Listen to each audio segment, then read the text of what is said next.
नमस्कार मित्रांनो, जय महाराष्ट्र। एकनाथ शिंदेंचा करेक्ट कार्यक्रम। नगर परिषद आणि नगरपंचायत निवडणुकींचा निकाल 21 डिसेंबर या दिवशी जाहीर होणार आहे। त्यानंतर महापालिका निवडणुकींचा कार्यक्रम जाहीर होण्याची दाट शक्यता आहे। नगर परिषद आणि नगरपंचायत निवडणुकीच्या निकाला अगोदरच उद्धव ठाकरे यांना मोठा जबरदस्त धक्का बसला आहे। अकोल्यात उद्धव ठाकरे यांच्या शिवसेनेला मोठे खिंडार पडले असून शिवसेना शहर प्रमुख, माजी नगरसेवक आणि पदाधिकारी अशी एकूण मिळून 16 जणांनी ठाकरेंची मशाल सोडून हाती धनुष्यबाण घेतला आहे। आगामी महापालिका निवडणुकीच्या तोंडावर हा ठाकरेंसाठी मोठा धक्का मानला जातोय। पक्षाचे महानगर प्रमुख आणि मावळत्या महापालिकेतील गटनेते राजेश मिश्रांसह माजी नगरसेवक आणि पदाधिकाऱ्यांनी नागपुरातील उपमुख्यमंत्री शिवसेनेचे प्रमुख नेते एकनाथ शिंदे यांच्या उपस्थितीत देवगिरी या शासकीय निवासस्थानी पक्षप्रवेश केला आहे।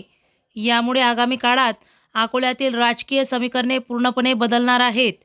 राजेश मिश्रा यांच्यासह नगरसेवक गजानन चव्हाण, अनिता मिश्रा आणि प्रमिला गीते या नगरसेवकांनी शिंदेंच्या शिवसेनेत पक्षप्रवेश केला। यासोबतच काही माजी नगरसेवक आणि शिवसेनेचे उपजिल्हाप्रमुख तरुण बगेरे यांनी शिंदेंच्या शिवसेनेत पक्षप्रवेश केला आहे।